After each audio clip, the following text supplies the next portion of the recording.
What's going on, guys? Queen City Bullies Aaron checking in. We back with another video. Today I'm gonna talk to you guys about skills that American Bully breeders must have. Some of the skills that us as dog breeders gotta possess. The skills that it take to be able to run a breeding program for kennel, etc., etc. So we're gonna get right into it. The first thing I would say is communication, guys. As we all know, with anything in life, stop that. As we all know, as with anything in life, communication is key. You know, you gotta communicate with these potential buyers that's possibly going to be the people that's going to buy pups, spend money with you. You know, you got to talk to them throughout the breeding process. When the puppy's on the ground, you know, all that good stuff. You got to be able to organize. So you got to have organization skills. You know, you got to be able to keep up with all these papers. We got 9 dogs. We had 11. We got 9 dogs. So keeping up with all of their ABKC paperwork, all their BRC paperwork, all their shot records, just everything. You know, you got to keep up with receipts. Everything that you got to keep up with requires organizations. You got to keep up with their vet appointments, the 9 different dogs. You got to keep up with the you know, the vaccinations, all that. You got to have, what's up, big man? What you want? You got to have the ability to adapt.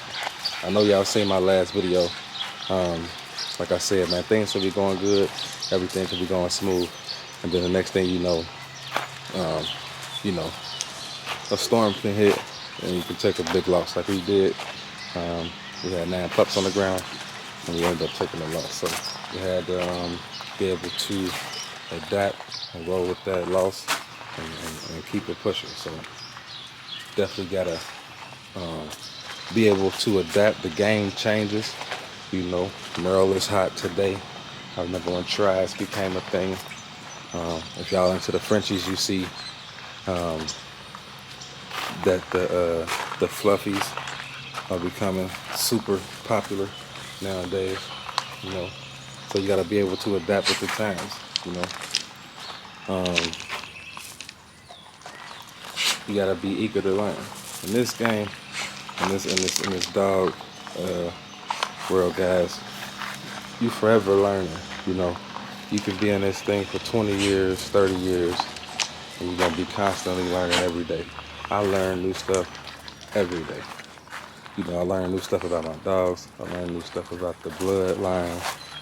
Learn new stuff about, you know, these registries, just everything that go on behind these dogs. You know, the dog food, as I said on my live the other day, they've been recalling this dog food left and right. So, you know, we got to adapt to that and make sure that we educated on what we putting into our dogs and making sure that, you know, we're not feeding them food that's on a recall list. So it's constantly updating and educating ourselves about this breed and the things surrounding it. So,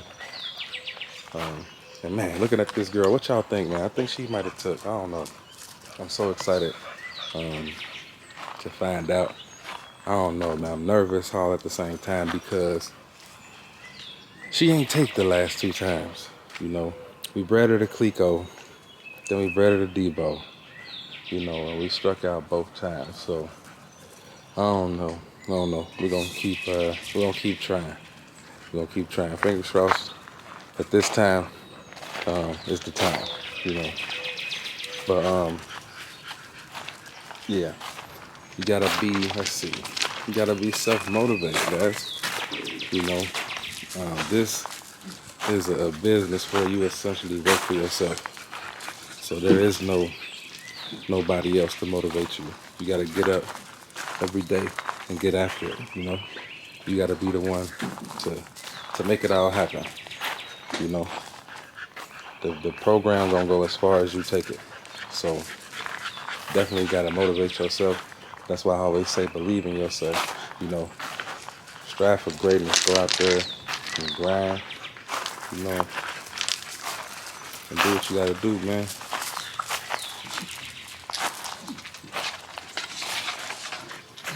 You got to have problem solving skills too.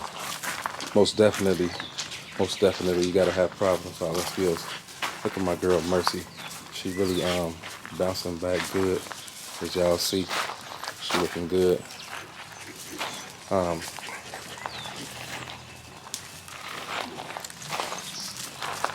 But you definitely gotta have problem solving skills.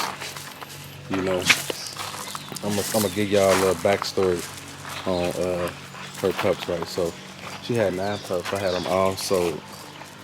Every last one of the puppies was already sold. So I take $1,000 deposit for each pup. So you can do the math. That's 9 pups. When a situation arose, I immediately contacted all 9 people, let them know what happened, and I told them I was sending them their money back. Everybody got their money back within 24 hours. So that's problem solving skills. When I realized that the puppies were sick, I took them to the vet immediately. I decided, I made the decision that I was going to bottle feed the pups. All of those are problem solving skills that's required. When things go bad and you got to step in, you got to be able to solve the problem. So, like I said, man, these are the skills that us as breeders that we got to have.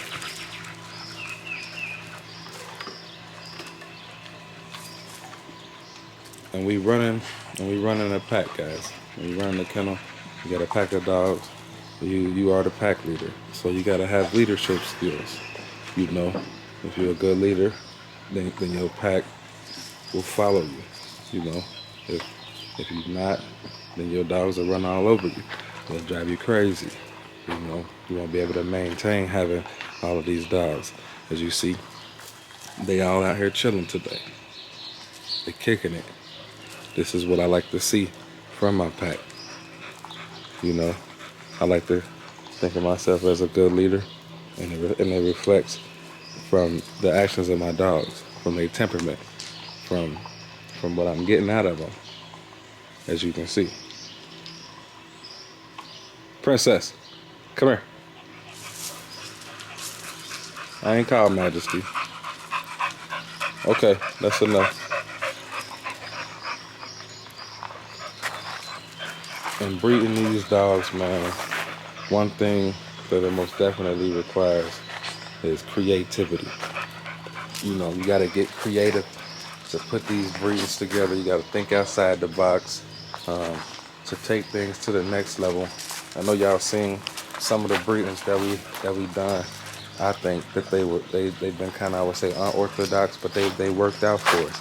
If you think back to the breeding that we did with Meatball to Cali Girl, that was the breeding that produced Royal and Miss Piggy. So when I think back at what I got from that breeding, that took a lot of creativity, thinking out of the box for me to be able to add that bone and that girth. And I shortened up the size. That wasn't really my end goal, to go so short like I did with Bubs. But the creativity that it took to produce a dog like Bubby, going to Tri-County, seeing that production before it even happened. Bubby was what I saw in my head when when I did that breed with him and Starfire. You know, when you think about the generations behind Mercy, you know, the 3 generations behind her, from starting with Envy, and then running her to Rebel, and then running Majesty to Mayhem, you know, all the creativity to get to this point. So these are the skills that us as dog breeders that we gotta have, whether you know it or not. It's definitely something that you gotta have. And time management, you know, you gotta be able to complete these breedings in a timely manner. As we know, these females, they come in heat, and they don't stay in heat forever. You know, once they ovulate, you gotta be able to get the progesterone test and stuff like that, and be able to time the breeding in a way that you don't miss the breedings. You know, you gotta when you whelping puppies, you know they gotta eat every 2 hours, so you gotta make sure that you on time when it comes time to feed them pups.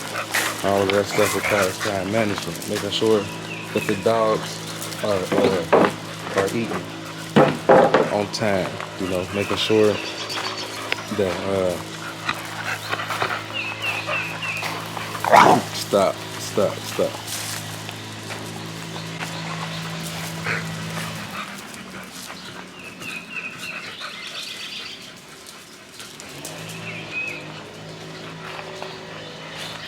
Making sure that when you got a full day planned, you know, I got a breeding schedule for Bubby.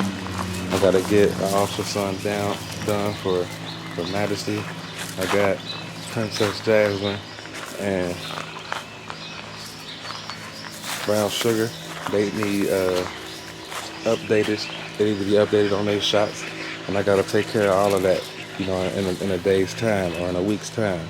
You know, all of that requires time management, on top of making sure that you know, I'm taking care of my personal life and family and everything like that as well. So, you know, these dogs, they do take away from your personal time, your personal life, your family, all of that. So it's definitely something that you want to consider and think about if you know, want to get into this breeding thing.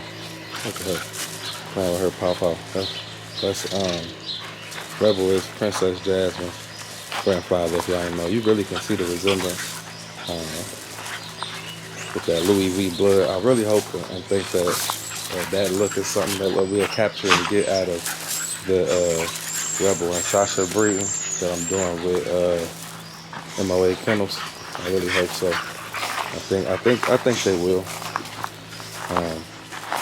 Hopefully she takes and Majesty as well. Cause man, if they do, y'all, it's gonna be trouble. It's gonna be trouble. Another thing is you gotta have critical thinking skills. You know, you gotta have critical thinking skills. You gotta be able to make decisions on the fly. Like I said, when I noticed that them pups was down bad, I immediately rushed to my vet, got them on the phone. Hey, I'm already on the way. You know, I got these pups with me. They ain't looking so good. You know, all of that was critical thinking. You know, when Royal had her last litter, see, the first litter that she had, she dropped her pups natural. Okay, now, so since she dropped them natural the first time, I assumed, okay, she gonna drop them natural again, right? I was wrong. She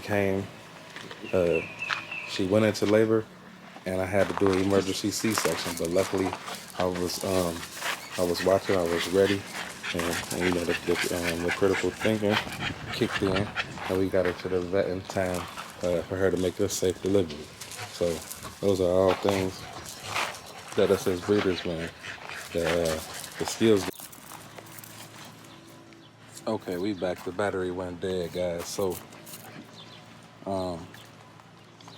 negotiation skills, y'all all know, with these dogs, man, you gotta be able to negotiate the prices on these dogs. You know, you might want a set price, And then, somebody might be a serious buyer, but they want, they want you to come down on the price a bit or this and that, you got to be able to negotiate the prices to get a deal done. It's business at the end of the day. So you got to have negotiation skills, okay? You got to have listening skills. You got to be able to listen to your buyers and hear them when they tell you what they want, what they need. I'm looking for, a tri-color dog. I'm looking for a pocket dog. I'm looking for an extreme dog. I'm looking for, a clean dog. I'm looking for something like Bubby. I'm looking for this. I'm looking for that. You gotta be able to hear all of that, right? I can remember when my boy over at Exotics, he hit me up about a pup and he said, I'm looking for something um, that'll be show quality. And I told him this was when I did the breeding uh, that produced Bubby. I said, man, look, I got some show quality dogs and I do some show quality breedings, but this particular breeding, Jazz, don't you start with this particular breed, and I'm not really, breeding for show quality dogs. I'm going for that wow factor, that extreme bone, girth, trying to shorten things up. And, I just kept it real with him, I communicated with him. I listened to what he said he needed, and I didn't feel like what he told me he was looking for I had at the time. So I let him know, and he ended up going a different route. So, it is what it is. But you got to be able to listen to your buyer or your client and hear what they're telling you that they need, and make sure that you can deliver. You can't always guarantee things, but make sure that you listen and communicate with your buyer, man, and be honest with them,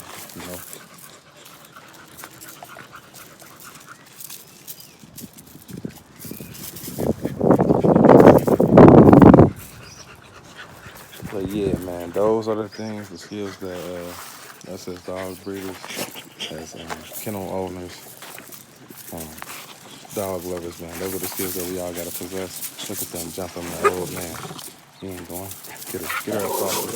Get her up off it. And the thing about it is, like, Rebel is super playful, but Suge is like a little hot head. So now that he nipping her back, stop, get off that. Now that he nipping her back, she don't like it. You feel me? As you see, he's still laying on his back. He wanna play. He the old man of the camp, but he nipped her back and she was salty about it. Come on, Red. Up. Come on. Come here, bro. But yeah, man, we out and about with the dogs, man. Y'all get used to seeing us back here. Kind of wasn't doing videos because the yard was just looking so bad, looking crazy. But now that we got it looking presentable, still got a lot of work to do, but I feel like it's presentable. Y'all gonna see a lot more of the backyard. Y'all gonna see a lot more of the dogs.